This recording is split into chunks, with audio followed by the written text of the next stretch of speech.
O que eu vou mostrar hoje aqui para você, dentro desse texto que nós vamos ler, ele é de suma importância para a nossa vida cristã, para a nossa vida espiritual. Qual é a relevância da cruz para a minha vida? Veja a importância também de conhecer a palavra, de entender a palavra. E é por isso que nessa igreja, no Ministério de Toronto, todos os seus membros são desafiados a estarem no discipulado, aprendendo a palavra a cada semana. Mas é importante que cada um de nós, que aceitar Jesus é o primeiro passo. Você depois precisa continuar caminhando em Cristo. Caminhar tem a ver com conhecer. No monte chamado Gólgota, a parte externa de Jerusalém, 3 cruzes se levantam e de longe se podia ver aquele ato romano de crucificação. Mas no centro, naquela cruz de centro, estava Jesus. Do lado tinham um malfeitor e do lado esquerdo outro. Um chamava-se Dimas e o outro chamava-se Gestas. Um dos malfeitores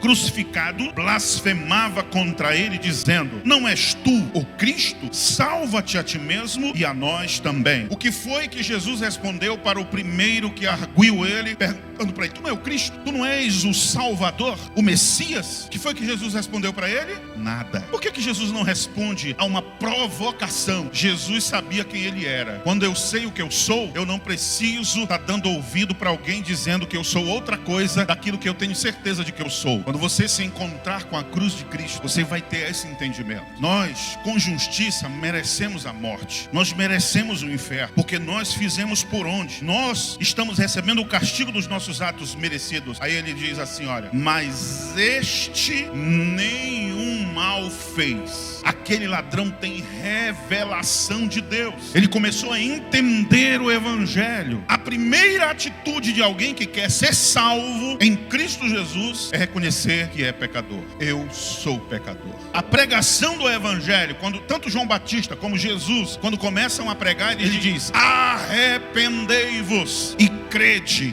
no evangelho. Quando eu começo a imaginar, colocar na minha cabeça que eu não mereço o castigo eterno. Quando a gente conversa com algumas pessoas, elas são generosas, elas são boas, elas fazem boas obras para ser salvo. Então essas pessoas não admitem de modo algum, ela disse: nunca Deus me colocaria no inferno. Eu sou muito boa. Essas pessoas ainda não passaram pela cruz. Tem gente que não aceita e diz: como um homem bom vai para a cruz? Quem tem que ir para a cruz é as pessoas más. Essas pessoas ainda não compreenderam o plano de redenção de Jesus. Esse ladrão, ele está entendendo. Aí você vai compreender por que ele foi salvo. A primeira compreensão dele foi essa: nós somos pecadores, nós merecemos isso. Nós recebemos a Cristo como Salvador, e ao receber Jesus, nós recebemos salvação. E portanto estamos livres da condenação eterna, porque nós recebemos a Jesus como Salvador. Eu entendi o sacrifício dele, aceitei o sacrifício dele na cruz e o recebi na minha vida como meu único e suficiente Salvador. E aí acontece um processo na minha vida. Depois que eu tomo a decisão, eu abro a minha boca e eu declaro publicamente: eu aceito Jesus como meu Salvador.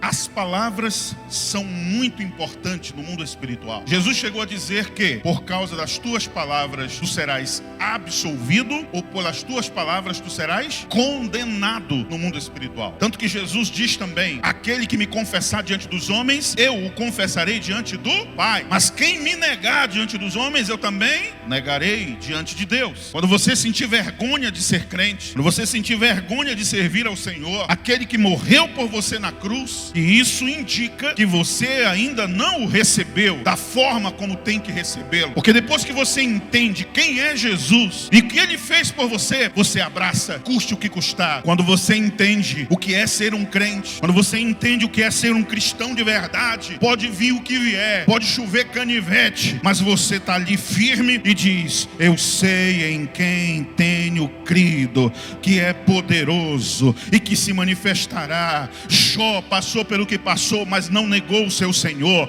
Ele continuou ali até o fim. No final, ele é recompensado por Deus, porque teve fé para segurar até o fim. Por isso a Bíblia diz: sem fé é impossível agradar a Deus. Aquele que se aproxima de Deus, creia que Ele existe e Ele é galardoador daqueles que creem. Você e eu éramos escravos de Satanás, éramos escravos das práticas mundanas, e então o Senhor Jesus nos liberta do jugo do pecado. Hoje é o dia que o Senhor escolheu para que você possa levantar a sua mão e dizer: amém, eu recebo o meu Rei, o meu Senhor, que vai me levar, porque a palavra dele para aquele ladrão foi: hoje mesmo estarás comigo no paraíso. A resposta de Deus é imediata. Quando o homem se arrepende, quando o homem reconhece o seu lugar, a palavra de Deus é imediata. A resposta de Deus não vai ser para amanhã, não vai ser para depois de amanhã. Quando você começou a decidir no seu coração, na sua mente: eu decido que eu vou crer. Hoje está difícil, hoje está complicado, as situações saíram do lugar, perdeu o controle, mas uma coisa eu sei: o meu Senhor continua sentado no trono, Ele continua dono da situação, Ele continua dono da minha salvação.